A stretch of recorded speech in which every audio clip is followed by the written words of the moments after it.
Test, test, test. This is a confirmation for the stream works. Test, test, test, test.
Check, check, check, check, check. Check, check, check. This is confirming the audio for the stream is working. Check, check, check.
All right. Hello, everybody. You're listening to KGR Sports on YouTube on this beautiful 60-degree day in Bailey Brayton Park. I'm Dominic Murphy here with Sly covering the WSU baseball versus Gonzaga Bulldogs game. Both teams coming off a series win. Cougars with a sweep against San Diego State Aztecs, and Gonzaga against Pepperdine University. They won that 2-1. Cougars a 3-game sweep of the San Diego State to begin West Conference play. 2 wins for Mercy Rule and a comeback win Sunday, with the highlight player being Will Cresswell, who had 6 RBIs with a 3-run shot, 2 singles, 2 RBIs, and 1 for just a single run. They have forwards batting over 1.0 PS, 7 hour closing in on that 1.0 mark at 915. They also have 5 players batting .300 or and above. So their bats have been really hot lately, and that's not really indicative of their record.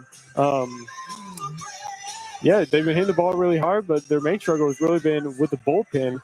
The first 2 games of the San Diego State series, their starters really put in the work. They played almost the entire game with Griffin Smith. Smith almost had I wouldn't say shutout game, but almost had a complete game.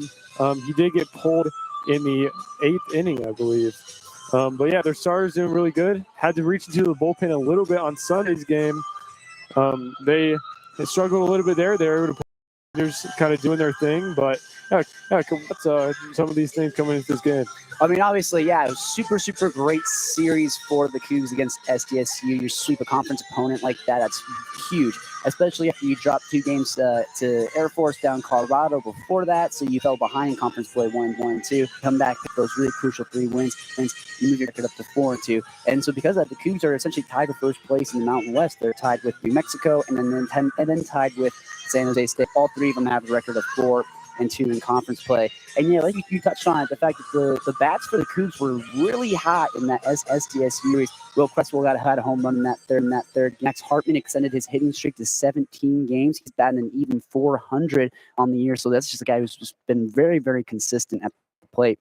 And then obviously the man of the hour, the one you got to honor coming into this game, is Logan Johnstone, won Mountain West Player of the Week. And there was anyone in the Mountain West who deserved it more than Logan Johnstone after that 3-game series at SDSU, or here against SDSU. In that series, he had 6 hits, 6 RBIs, 8 runs scored. He had a .667 batting average, and he put up a 1.889 slugging percentage. So you want to talk about a guy who just had an absolute breakout weekend. You got to give it to Logan Johnstone. He's actually getting the start in center field today, and they're moving Max Hartman over into right field as well. But, you mentioned the pitching staff here. The starting pitchers for the Cougs have been absolutely locked down. It's Griffin Smith, Nick Lewis, and as of late, it's been Gavin Durr. Gavin Durr wasn't necessarily one of the 3 starting pitchers for the Cougs. The Cougs starter was probably Luke Myers, and his ERA kind of spiked up a little bit. And so because of that, Gavin Durr is kind of taking his spot a little bit. He's gotten a couple starts in the Game 3 of some of these series. He got the start in Game 3 of the SDSU series. And I will say, though, Nathan Show has been keeping Durr on a bit of a short leash. Each of his starts, he's only gone about 3 innings in whole. So not like Griffin Smith or Nick Lewis, who consistently go about 5, 6.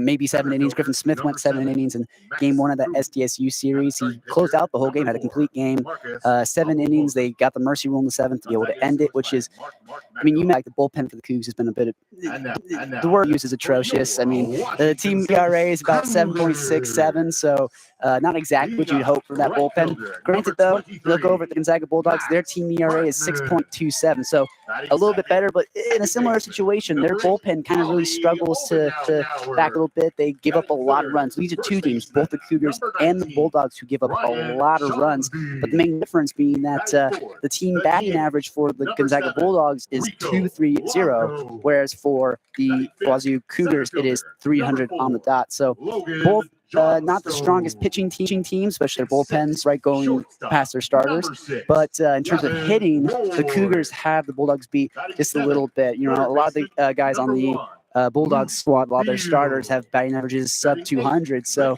if the Cougars are going to win this game, it's going to come down to being very consistent at the plate, getting a lot of run production, hopefully not having to dip too much into the bullpen. Yeah, 100%. And although these past couple of games they've had standout players, really everyone is contributing. They're being smart at the plate. They're getting walks. They're a couple hit by pitches. They're getting singles, doubles, just pretty much anything that you can ask for. Here are the Cougars right now. Like take Luke Thiel, for example. This last game, he got on base every single at bat, whether it be walk, hit by pitch, or just getting the ball and play. And these are the things that win ball games. I mean, we know that they like to play small. They like to. But just their effort the past couple of days and when contributing, it's really going to make them a force hitting-wise with any of their upcoming games. I think it's going to continue on tonight. Absolutely. Yeah, I mean, look, the philosophy from head coach Nathan Show, you can see it leaking through in every aspect of the game. Like you mentioned, small ball, Nathan Sho's a coach laying down when the situation calls for it. Huge mentality of get the next guy up, right? One guy gets up, gets a hit, get the next guy up, or get a bunt down, or do something to keep the train moving. That's been the mentality from Nathan Show, and it's translated into the play from his own players, too. You also think about the fact that they lean in pitches a little bit more, drawing more hit by pitches. Ollie Obenauer has a lot of hit by pitches, and just even philosophy from Nathan Show is really translating well into his guys on the squad. And you mentioned it before that while there were a couple guys who had breakout performances, it was production from up and down the lineup. And I think that it's also a testament to some of those guys who had performances, like Logan Johnstone, where he had 3 home runs in that series, right? Even though he had 3 home runs, whenever he would come up to the plate, he'd do something that would help spark the offense. So in that inning, maybe he gets out, or maybe he gets a hit, or he's sparking the rest of his guys to come up, get singles, get those bunts down, get hit by pitch, draw walks. One of the things I want to talk about that I think it's super in Cougars squad is the 2-strike approach. We've mentioned it a lot on broadcast before, that the 2-strike approach for the Cougars, they'll step out of the box, they'll pound their chest. They stay very aggressive on two-strike counts.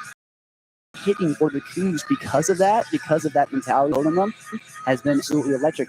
And baseball teams win ball games off of 2-strike hitting. You wouldn't think to pay attention to it very much, but the team who wins that 2-strike hitting is probably going to be the team that ends up winning that baseball game.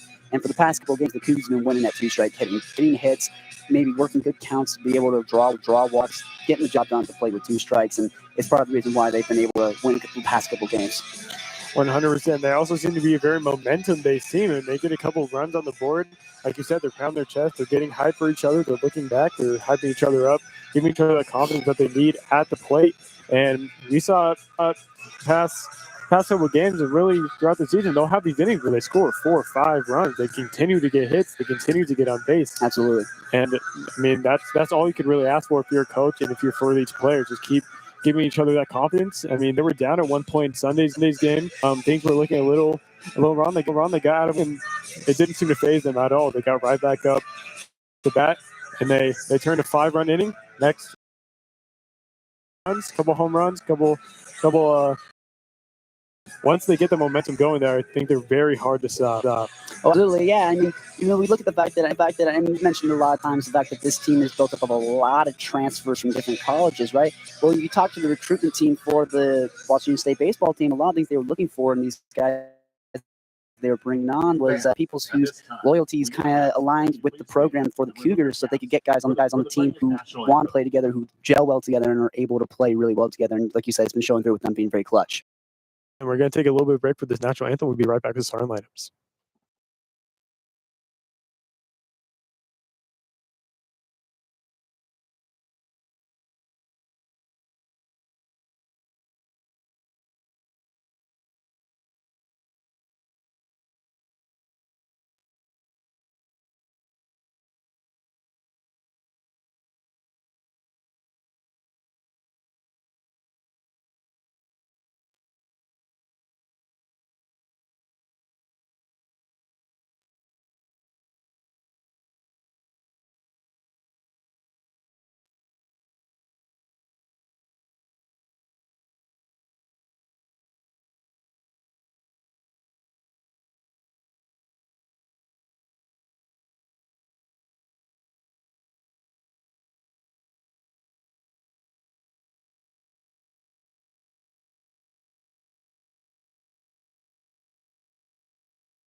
We are back, Bailey, Bray, and Field, and here let's slide with the starting lineup for tonight's game.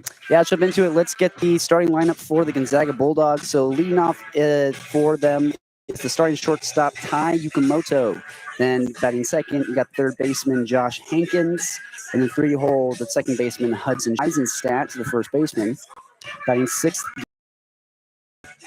in the seven-hole, Jacob Rubleski, catching for the Gonzaga Bulldogs. In the eight-hole, Sam Stem in right field. And in the hole, rounding it out, is Max Coop. And then you flip over and look for the Washington State Cougars. Leading off is Max Hartman in right field. In the two-hole, Ollie Obenauer at second base. In the three-hole, Ryan Shawnsby at first. In the four-hole, Rico Longo DHing. In the five-hole, Logan Johnston in center field. In the six-hole, got shortstop. Hitting seventh, Luke Thiel at third base. In the eight-hole, Will Cresswell catching. And finally, in the nine-hole, getting the start today, Jack Weiss in left field. It should be a great game coming up. Start very shortly. Should also mention too that the starting pitcher for the Cougs tonight is Nick Fazio, right-hander, and the starting pitcher for the Gonzaga Bulldogs is another right-hander, Abu Hose.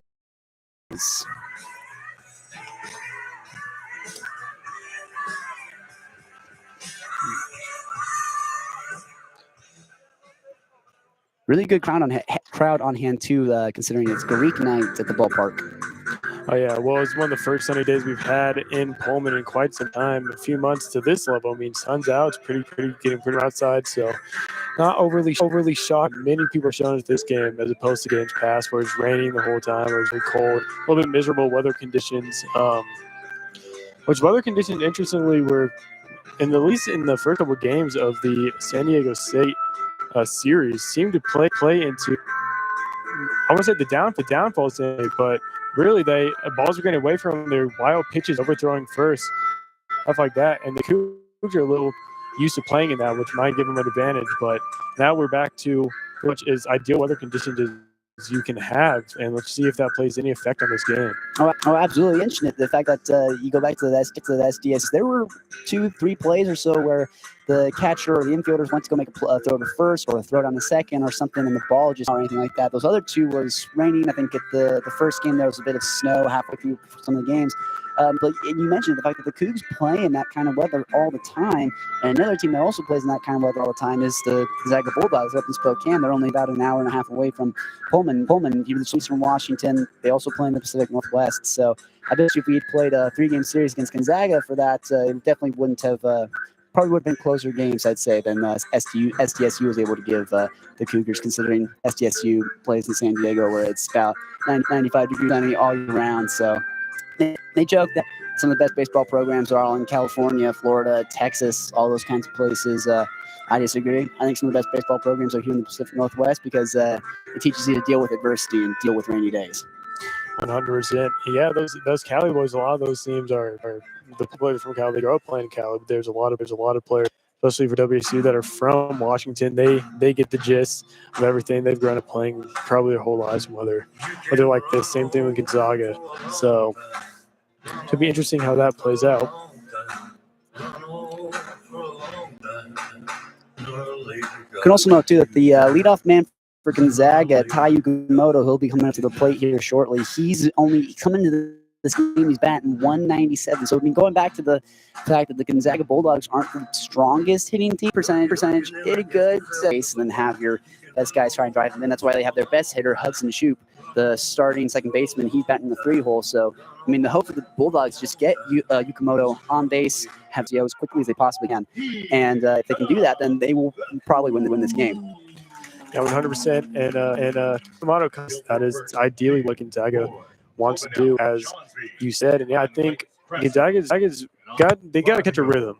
In my opinion, I think that if they can just get on the bags early, set themselves up for some positions to score and score efficiently, I think they should be. In a good place for this game. Start again, and you got the start on Sunday too. But you think, like, not to say this game isn't consequential. There are no like unconsequential games in the seasons, but I would say it's catchers are in the crouch all 9 innings. So if you've been playing them back-to-back games or something like that, their knees get a little tired, they might not get the best performance out of you. Think like maybe they go to Miller Fine, you go to Griffin Myers, maybe they go to someone else they have at the depth chart for the catcher position, but they're going to go Cresswell for the start today. But I mean, hey, you mentioned it before too. Last game of the series against SDSU, he had a 3-run home run too. Yeah, so a 3-run home run. I mean, obviously he's hitting the ball really well. He's hot. I mean, maybe the rationale for Nathan Show is get the best starting nine out that he possibly. But could also be the reason why he pulled Cole Watterson out of the outfield. He's not starting today, and Jack Weiss is getting the start in left field today. So just try and maybe experiment with some things and maybe get some of the guys he thinks are going to be really hot up to the plate. 100%. And we have Tai Yukamoto coming to the plate, left-handed batter, batting 197 on the season. Strike right down the middle, strike one as 0-1 count. The first pitch strikes are just invaluable in baseball, so that's a good start. Get that pitcher some confidence I was looking for. Misses the outside top corner of the strike zone. And here's the pitch. And that's fired into the right field. That is Hartman going to track it down. He bashes against the wall, but he makes the catch off of out from Tai Yukamoto. Third baseman, number 6. Little theatrics there for Max Hartman. I mean, that was a really bit of a heart attack there in that first out of the game. Yes, 100%. Now we have Josh Jenkins up to bat. He's batting 210 on the season. Here's the pitch. Here comes the pitch. It is low in the zone for a ball, 74 miles an hour.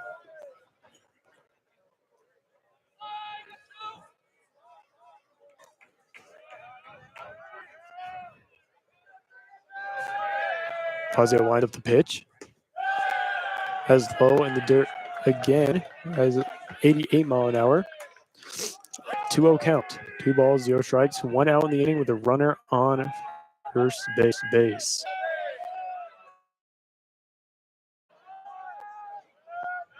Try to pick off first base. Josh Jenkins. You hope to see Nick Fazio not get too rattled here. I mean, he gave up a base knock and he falls behind 2-0 against Shoop, and this is a good batter, and you can't afford to be giving him a hitter's count. Field. John going back, makes the catch. Hankins retreats. It's a good first play there for Johnstone, and getting your first start out in center field on the. Obviously, he had a bit of a, again, like we said, the Mountain West Player of the Week last week, and now he gets moved into center field, so he's trying to make the most of these reps, maybe get a tryout, maybe win that center field spot. 100%. Now we have Mikey Bell batting 241 on the season up to bat righty hitter. Josh Hankins on first base. Fires back at first base, trying to pick up Josh Hankins. Doesn't get it. 2 outs in the inning. 0-0 count. See what let's see what Fazio can do. Nick Fazio.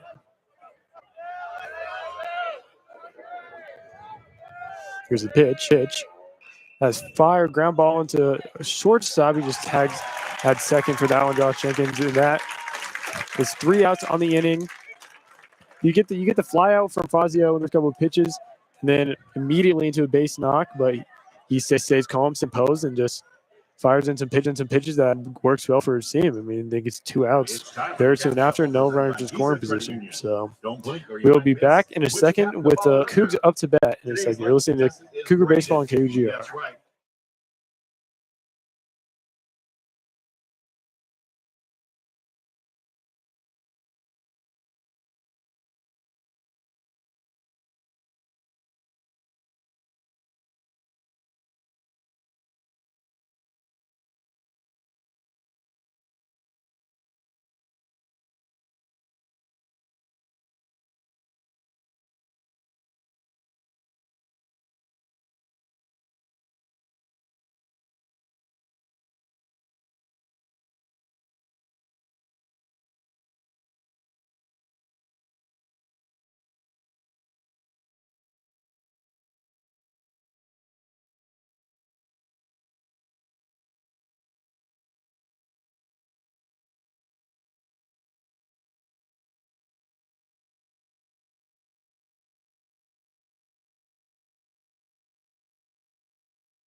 Welcome back to Baylor Brand Field. I'm Dominic Murphy here with Smith Slide. The Cougars are up to bat. Leading off is Max Hartman, who has the best batting average on the team, 400, just elite hitting from him. We have Albujosen Marquez on the mound. I don't believe he started or even played in a game where he has a 0 ERA, so it means there's probably not much film on him. We probably don't know what types of pitch he's throwing, how fast he throws, so this could bode well for the Bulldogs if we can get going. Here's Max Hartman up. Here's the pitch, shows bunt, and the bunt pulls back for ball one. There's that small ball approach coming through from Nathan Show. Even on the first pitch of the first at-batter of the game, he's squaring a bunt. Yeah, the kind of Max Hartman's claim to fame, I guess you could say, is a pitch. Hits the top out zone for ball 2-0 count. And Max Hartman often leads off with a bunt, playing that small ball mentality like we've been saying. And he does get on base more often than really anyone on his team, so it's paying off. That's high in the zone for ball 3. 3 okay. And the last thing you want on first base for the leadoff walk. Okay, because walks him on pitches. Holly Obenauer that next. Game after game. 100%, yes he has. And another just ends up just finding his way to get on base, as many of these Cougs do, batting 240 or 341 this season, excuse me. Here's the pitch. A strike right down the middle, 85 miles an hour, 0-1 count. Ollie Obenauer and Max Hartman on first base. That's one of the season, like we said, 5 players with over 300 batting average on the Cougs. That is very rarely hitting. As it looks like Flatter gets away from him, gets in the dirt on the side. That is going to be a 1-1 count to Ollie Obenauer. That pitch had a lot of break on it. Yeah, 76 miles per hour in the dirt, though. But, I mean, if you can locate that, that should be a pretty good pitch to throw against the Raiders. 100%. Guys winds up the pitch. A little bit of a slide step, fires it in there, 70 miles an hour. A little bit of movement on that ball for a 1-2 count. Max Hartman on first base. Ollie Obenauer pounds his chest again on those two strike approach, like we've been saying. Hype him up, get him in the mentality to just pick his pitches wisely. As Marquez tries to pick off Max Hartman at first, doesn't get it. And you'll see them like after every single time they step out of the box, so long as there are 2 strikes, they're consistent about it. He forces his every time there's 2 strikes. Hey, look in, pound it or what? Fired into left field, going back. That's up. Was flying out. Is going to be caught by left fielder Mestis. For the first out of the inning, Ollie Obenauer flies out into left field with Ryan Shonsby up to bat.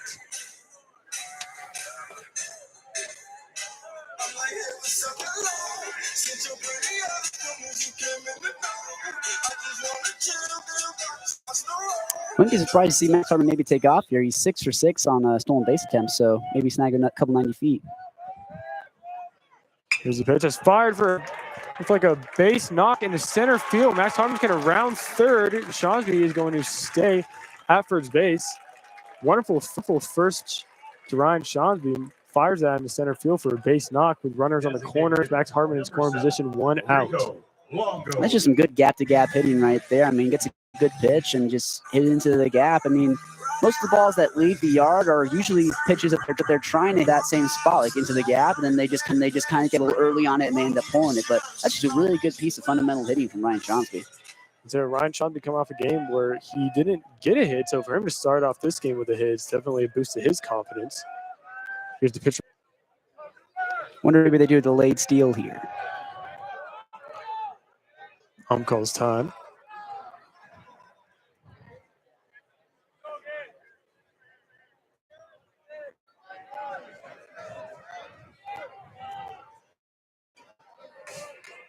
Here's the pitch from Marquez.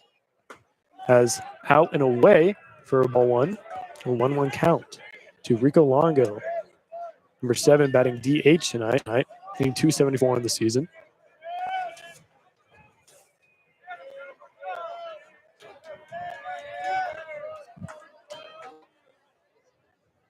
A swing and a miss from Longo. You could tell he was kind of trying to launch that ball out of here a little bit, kind of pulled his head, bit of a power swing. They do not get the runner out second. The first base scores. Max Hartman in the score for the Cougs. That's going to be 1-0 Cougs lead. RBI knock for Rico Longo.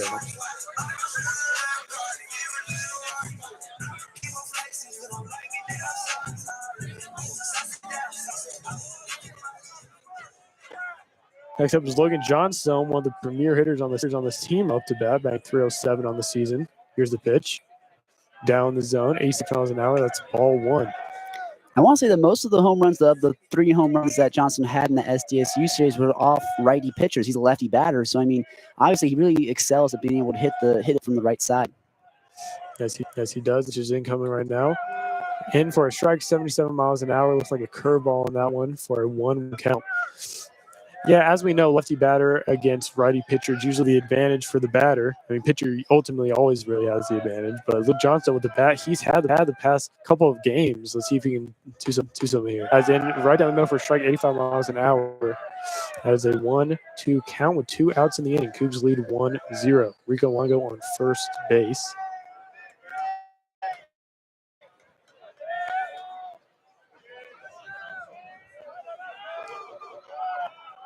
Here comes the pitch.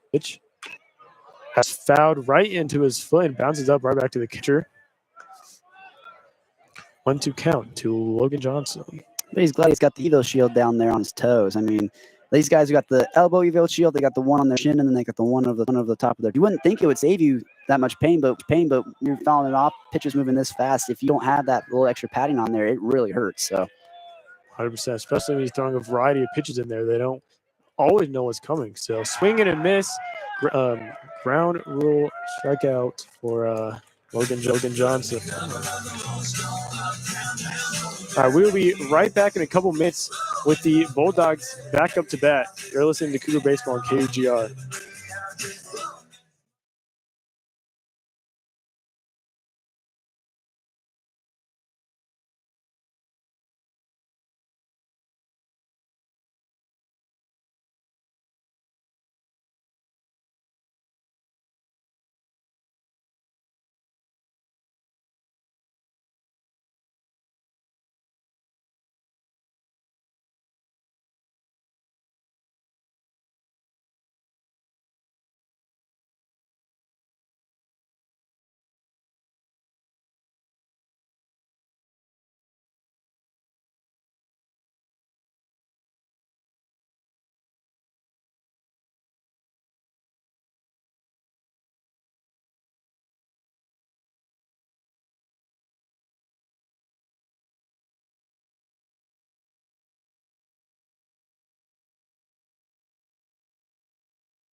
Hello, we are back in Bailey Brayton Field with the Bulldogs up to bat. Great first inning from the Cougs. They're able to score off a Rico Longo RBI.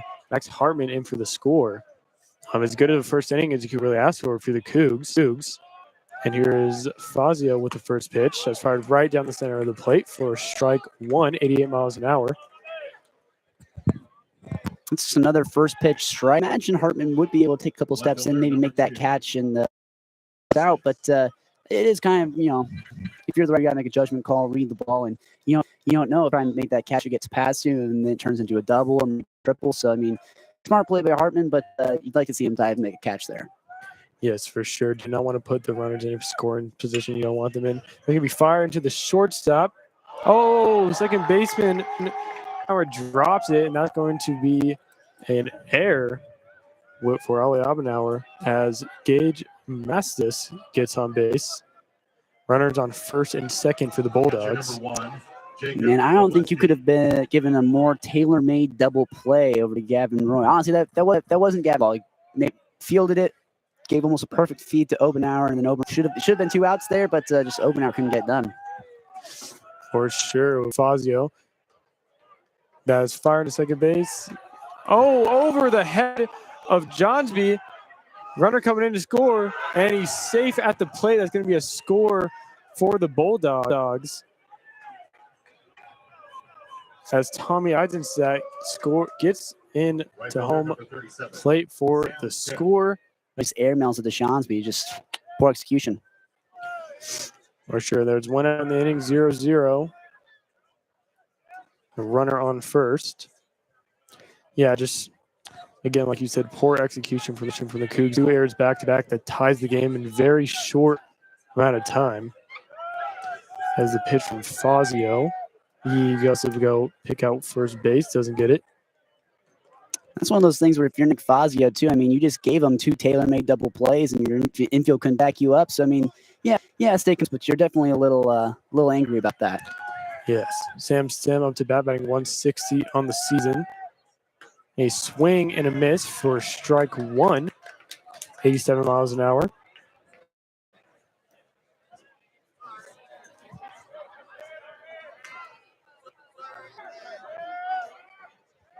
Sam Stem 0 for 1 in the last game. He was pinch hitting for the Bulldogs.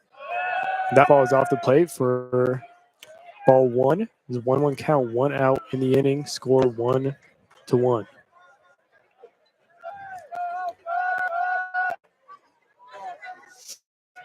Lefty hitter and Stem. Here's the pitch. That's right down the middle, 88 miles an hour for Fazio to get up in the count, 1-2. Rubelski on first. See if we can minimize the damage that's already been done if you're Fazio. Here's the pitch. That's fouled back behind the stands, behind the tent that we're at, into the parking lot. Sounds like it might hit a car there. I mean, your lefty batter race facing off against Nick Fazio if you're Sam Stem. I mean, you got 2 strike count, but I mean, runner on first base, only 1 out. You just got to get a good ball to hit here. Yes, indeed. Here's the pitch. And swing and a miss. That's a strikeout for Fazio. He strikes out Sam. Great pitch for Fazio to get the second out of the inning. Rubleski's still on first base, not in scoring position. So Fazio just has to focus on getting this next out, getting out of this inning. I'd say he's trying to get a ground ball here, but he's gotten 2 ground balls already and just hasn't out for him. So maybe go back to trying to strike him out. Yes, Max Coop up to the plate, batting 135 on the season. The pitch is inside for a ball 1, 1-0 count, 2 outs, game tied 1-1.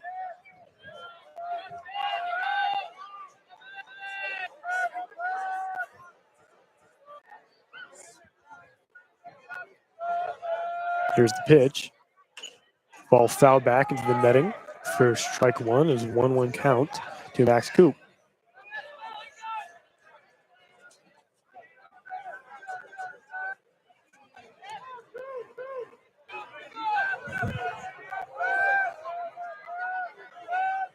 Fazio taking a little bit of time trying to get confirmation what pitch he's going to throw. Here's the payoff. As batted foul to the right first base line into right field. Count remains 1-2 for Max Coop. This is a good piece of 2-strike hitting there for Coop. I mean, you get a pitch that's a little too close to call. You just got to try and get a barrel on it. And I mean, it's not base hit, but it's still a foul ball. You still live to see maybe get a better pitch here. Force Fazio to throw you something to hit. Spectator in the stands gets that foul ball as a souvenir. Yeah, Ryan Shawnsby came over, drifted face over all the way into the Gonzaga dugout, basically. But then that one just made it out of bounds and then bounced off top of the dugout right into a fan's hand. So you like to see that, those guys. No gloves on, trying to make a catch on that, Oh, yeah. Hard to do. What baseball's about as a fan. You're looking for when you come to these games. Tries to pick off your blood, does not get it. I know every time I go to a baseball game, I'm looking for that foul ball. Mm-hmm. So I haven't got it yet, but still young. So hopefully one day. A lot of opportunities. 1-2 count to Max Coop. Here's the pitch. Slider, 81 power. Just off the plate, Max Coop doesn't swing at that one. 2-2 count. 2 outs in the inning. Game tied 1-1. Runner on first base.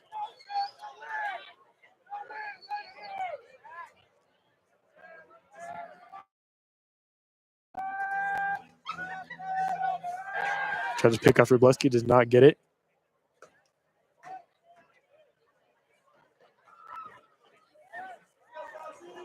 best thing you can do right now if you're Max Coop, just get a little 2-out hit, 2-out rally, and then just try to make this 2-1. 100%. Here's the pitch. That is going to be fouled down the third base line. And Robleski already tried to steal, so that's definitely on Fazio's mind. But I think right now he should just focus on getting this out against Max Coop.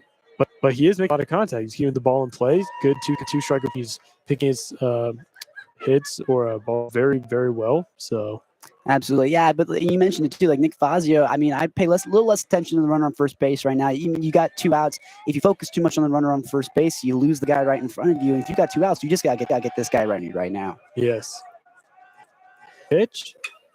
And that is fired to Gavin Roy, who's going to toss out Abenour for the 3rd out of the inning. A little bit of a rough start in that inning for the Cougs. 2 errors that led to a score. But they're really able to rally back. They didn't lay any more bleeding to be done in the inning. So they're going to be up to bat next. We'll take a little bit of a break. We'll be back with Cougs batting. So listen to Cougar Baseball on KUGR. We'll play about 15 seconds.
Gavin Roy. We are back in the bottom of the second. Gavin Roy leading off for the Cougars, batting .284 on the season, shortstop tonight. Marquez let a run score in the last inning, trying to not let that happen again. Here's the windup from Marquez.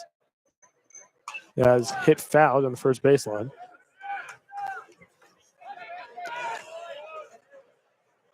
It was a good job for the Bulldogs. I mean, you come back in the top of the second after giving up a run in the first inning. You respond back immediately. Set the tone. Tell the Cougars that you're not quietly into this game. So I mean, the best thing you can do right now is just kind of do the same thing. Maybe pick up 2 runs here. Maybe extend the lead a little, 3-1. Yes, have a very similar inning to the last inning as the pitch is coming here. That is off high in the zone for a ball. Yeah, to get a runner on first with zero, what the Cougs are trying to do. There's his last inning. Get a little momentum going. That fouled on the third baseline. And Gavin Roy, a Canada native. I think Nathan mentioned before that he really likes the mentality and the personality that Gavin Roy brings to this team. Even though he might not be the best guy on this team, I mean, he is batting .284, but just a good locker room guy for this Cougar squad. Yes, one of the glue guys for this team for sure. Here's the pitch. Fired over the shortstop into the left field. He's actually turning too, and he's going to get there as a leadoff double for Gavin Roy. I mean, hey, that's a hustle double too from Gavin Roy. That's a hit that you might not think about extending into a double, but I didn't think so either. I saw I get into the outfield. I went down to mark it as a single on my scorebook, and I just had to erase it to a double because he's just a quick guy. His guy is able to score too. And that's what the Cougs do very well. They're a hustle team, and these again are the difference makers in games like these that are close. Here's the pitch, swing and a miss from left field.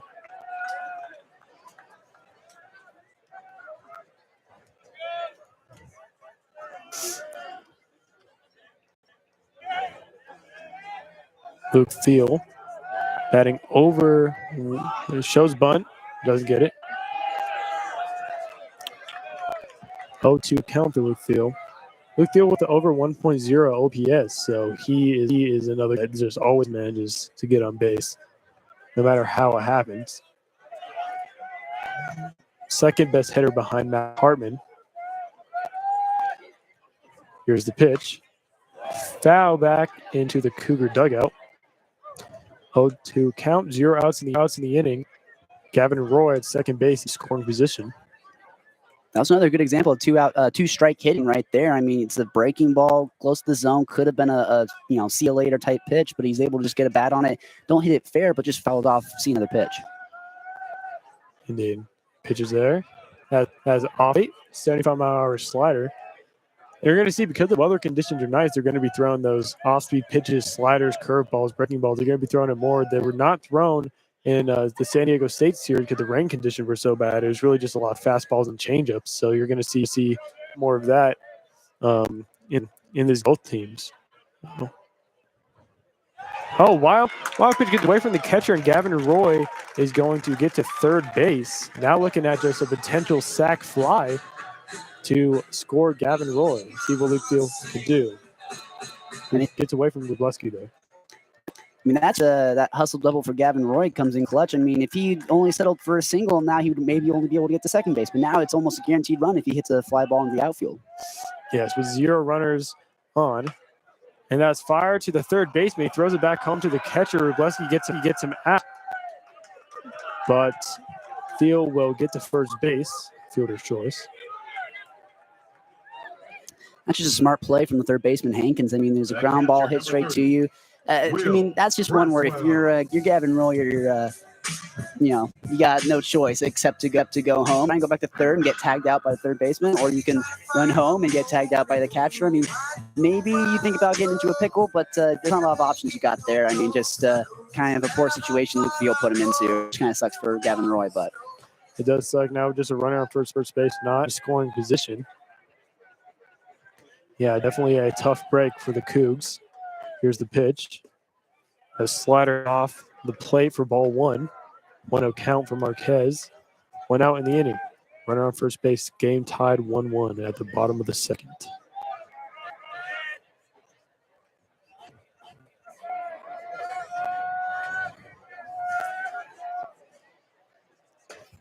That is high and outside for ball 2. 2-0 count for Marquez. And up to that is Will Cresswell, as we mentioned, coming off this last game with a 3-run shot, 6 RBIs in total, 2 singles. He was the star of the last game. If he can carry that into this game, that's going to be huge for the Cougars. That is, again, up and outside for ball 3. 3-0 count to Will Cresswell. Yeah, I mean, hey, looking at that SU series, I mean, we point out Logan Johnson winning Mountain West Player of the Week, but I think if you look at any guy on the roster or the lineup for the Cougs, I mean, they all could have had a chance of winning Player of the Week. 100%. That's how good they've been batting. That slider off the plate for ball 4. Will Thiel goes to second.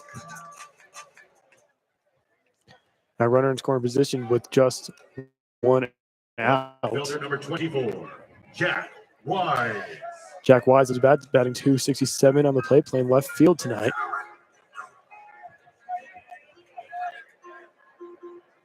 Now a visit to the mound from Gonzaga Bulldogs coach. Going to just talk to Marquez real quick.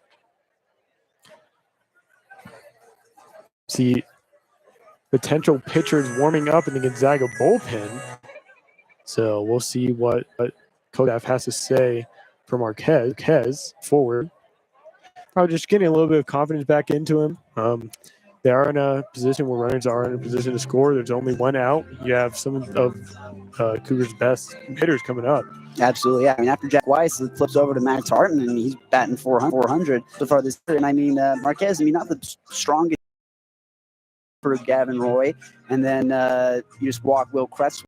Granted, you do get bailed out a little bit. Luke Thiel hit a bit of a chopper to third base, and it was kind of an easy out there at the plate. But definitely showing Marquez showing a few cracks. I think it would be a little too early for a pitching change, and they're going to keep him in. But I mean, definitely what you're like. Just slow the game down a little bit after you gave up a double and a walk this inning. Just try and get some confidence back in him. Yeah, just take a deep breath and just pitch how you know how to pitch. 0-0 count to Jack Wise. Here's the pitch. That's fired for a base knock into center field.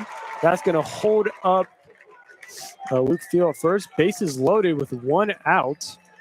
If you're Marquez, definitely not what you want to give up first pitch after your coach coming to talk. Right fielder number 23.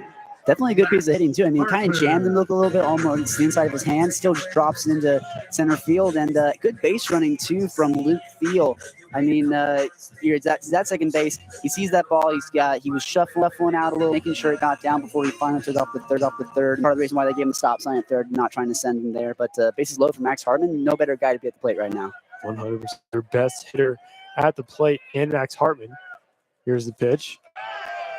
It's going to be a breaking ball, 74 miles an hour for strike 1, 0-1 count, 1 out, bases loaded.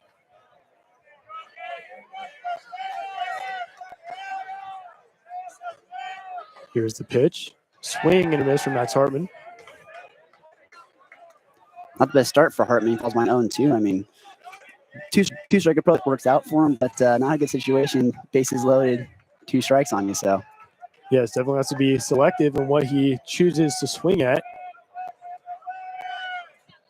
And the pitch is underway. And swing and a miss to Max Hartman. A little bit of a break, a little confidence boost from Marquez. Strikes out their best hitter now, only 1 out left in the inning. And that can come in numerous different ways. So try to get out of this inning unscathed and just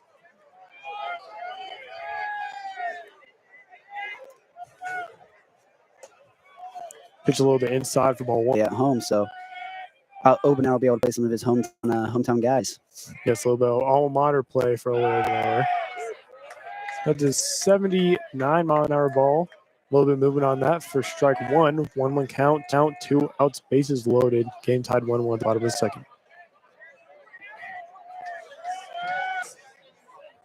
Obenar looking for a base hit. A base hit can potentially score 2 here.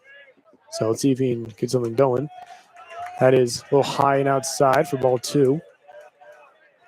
It's definitely a very stressful situation, no matter who's up to the plate. I mean, 2 outs, bases loaded. I mean, you got a lot of different thoughts going through your head, just trying to say to yourself, like, don't strike out, don't get out here, but you're also trying to throw some runs in, so. Yeah, with that strikeout, Max Hartman, a lot of that pressure is relieved. The Slaughter gets down and out away from him for ball 3, 3-1. A walk scores Luke Thiel. So I'm expecting him to probably throw a safe pitch, probably just down the middle, something he knows he can throw, something he can get a strike. But then he's also playing the risk of best hitters, potentially get a knock. Oh.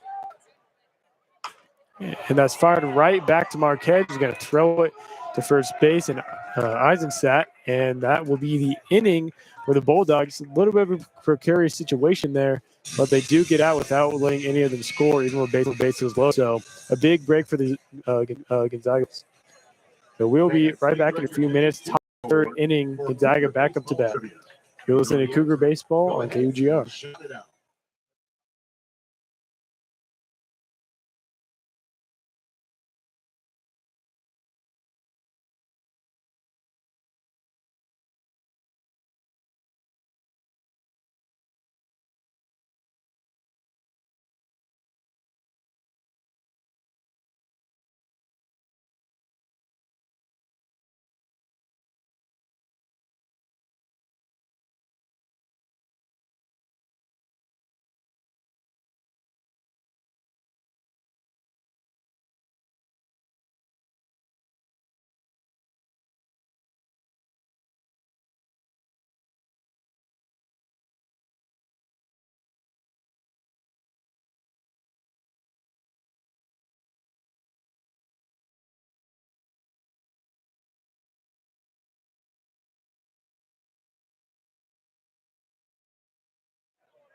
Here's the pitch. 87 miles an hour.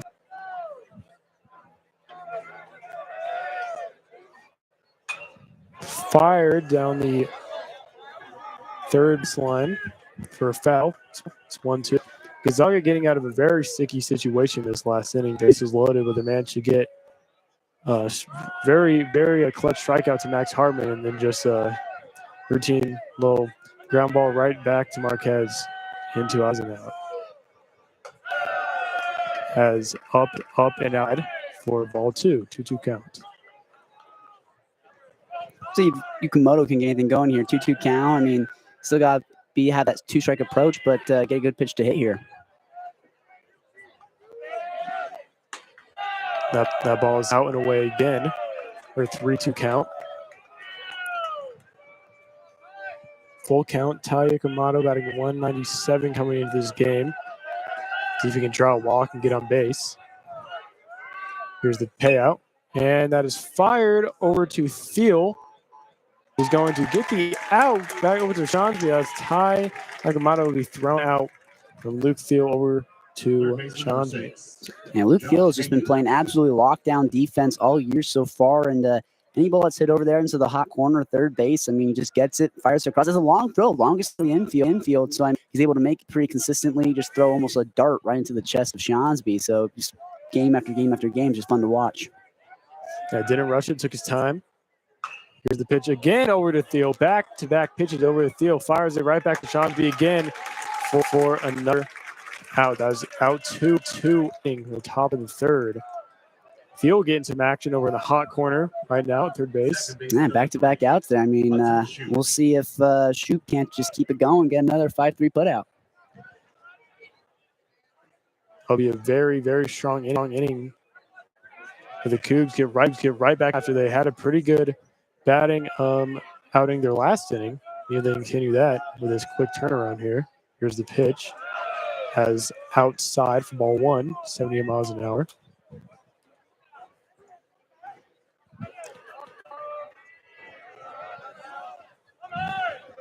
Hudson Shube up to bat, batting 388. Their second best hitter, but pretty much tied with Gage Mesa, as that fires in for ball 2, 2-0 count. 2 outs in the inning. And so far, the Bulldogs have been hitting the ball pretty well. They've got 2 hits already. Cougs only so. Very even down the pipe for strike 187 miles an hour. Yeah, pretty even game so far. Decent pitching from both teams. Were pitchers warming up in the bullpen for Gonzaga last inning. Let's see if they do anything with that. And that forward Ali Abner, it sneaks past him into center field. That's going to be a base knock for Hudson Shute. Nothing quite Obenauer could do there. I mean, just a good hit ball up the middle. I mean, granted, if he was playing a little bit more to his right, he might have been able to reach out and dive, make that play. But I mean, so far there's been 2 hours errors on the Cougars so far this game, and both of them have been off the glove of Obenauer. So I mean, you might be thinking he might be trying to do a little too much to redeem himself, but you just gotta stay calm and just flush it and move on. Is put the pass behind him, especially because the game is tied. They're desperately trying to get back into a position, and they have to make these plays. So it's still early in this ballgame too. We're on the third inning. Yes, only 1/3 of the way through the game. Pitches in. Oh, he fires back at first base. Schansby is safe. Looks like Schansby took a little bit, looks like Shoop took a little bit too much of a lead there. Creswell fires that over to first base to Schansby. That ball is in for a ball, so it's 1-0 count. 2 outs in the inning. Shoop on first base. It's Mikey Bell, the designated hitter, up to bat. That ball in the dirt for ball. Will Cresswell does a really good job. Any ball in the dirt, able to block and just stop those runners from advancing. And when you really get down to it, stuff like that's what helps you win ball games. If you can keep runners at first or stop them from moving from first to second or second to third and getting themselves more and more into scoring position, I mean, it helps you win ball. Will Cresswell is 100% responsible for that. So, yes, very, very competent player in Will Cresswell. As the pitching coach and the full infield comes to talk to Nick Fazio. There's 2 outs left in this inning to count. I will talk on the mound. Probably nothing to worry about. Just 2-0 count. Just throw some pitches in there and just try and get this out. Get this inning over with. So when you go up to bat, try and score. Absolutely. Yeah, if you're Nick Fazio here, batter's starting to away from you a little bit, but I mean, you got 2 outs, and I mean, again, you can't quite rely on your infield as much as you probably should be able to here, but just try and get a ground ball here. Yeah. That is fired for a base knock into center field. Johnson is going to pick it up. Shoop or Yoop over on second base. He gets back now. Runners on first and second base in scoring position. First baseman number 29. That was a really good job, Logan John. I mean, that ball just almost one-hopped right into his glove out there in center. He got that ball in super, super quickly because you could see Shoop was thinking about rounding second, turning it, trying to go for 3, and he had to put the brakes on pretty late to try and dive back. Really good job, Johnstone. Just great throw back in. Yeah, very smart play from Logan Johnstone. Here's the pitch of Eisenstadt that's fired down the left field line. There's going to be an easy fly out to Jack Weiss. 2 in the inning. I would see 3 outs in the inning. Bottom of the third coming to see if they can get any runs on the board. We'll be right back after a couple-minute break with Cougs batting. You're listening to Cougar Baseball, KUGR.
Making his way to the plate for the Cougars. We are back in Bailey Brayton Field on this beautiful March evening. Cougars last inning, 2 very quick outs and 2 base hits for the Bulldogs, but it gets a fly out over to Jack Weiss. Cougars back up to bat. Ryan Shonsby at the plate. Here's the pitch from Marshall Marquez. Has fired back in behind to the parking lot over the netting.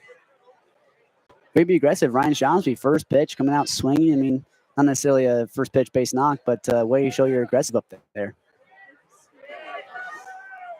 Certainly pitch coming, 0-1 count.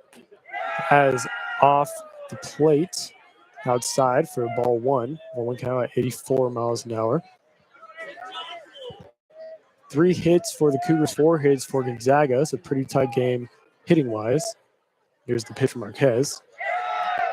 Good frame from Rubleski in for ball 2. 1-2 count to Shonsby.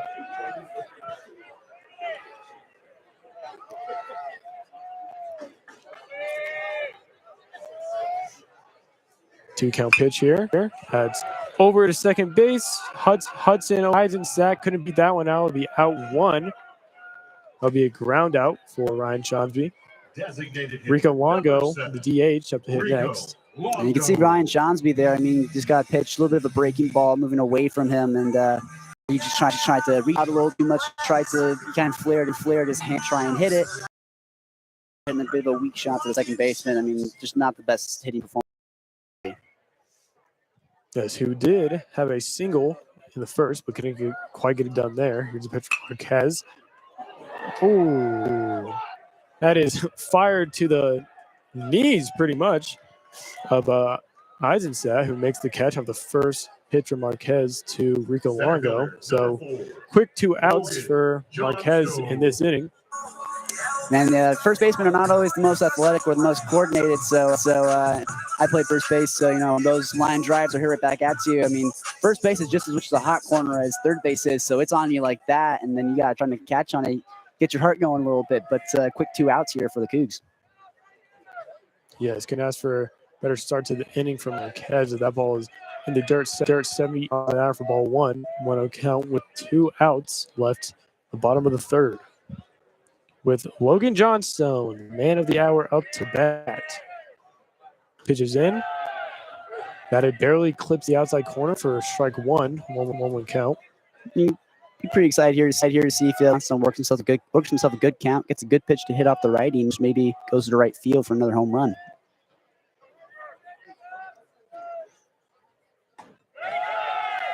Barely misses the top outside corner of the strike zone for ball 2.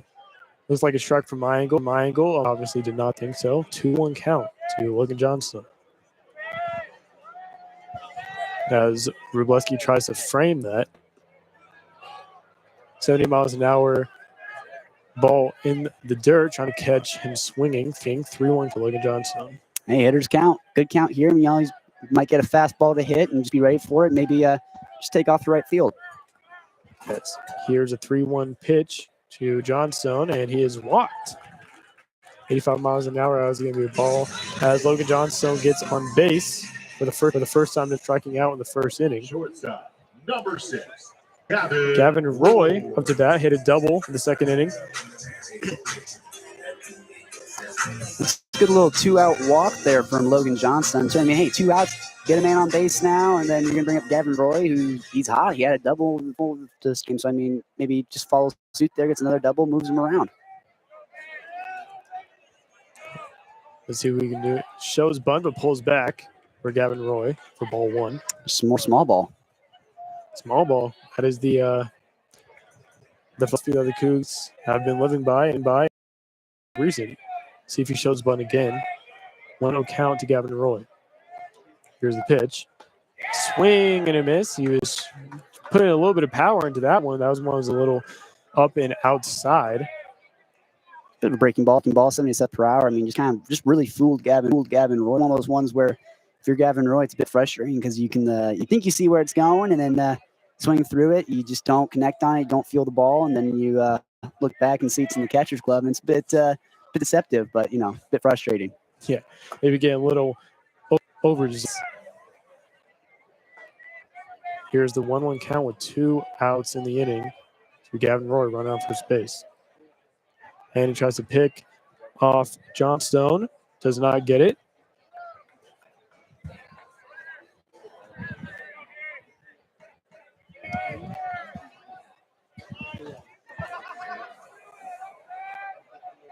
Here's the pitch. Oh, it goes over back. Try to pick off Johnstone again. They say never thrice, so you'd hope he's going to deliver one to Roy now, but who knows? Might go for a third time. Definitely when you're dealing with and looks like a timeout from the umpire. Seemed too thrilled with that. It is a pitch clock violation. Actually, the umpire came out and said that Marquez was not on the 9.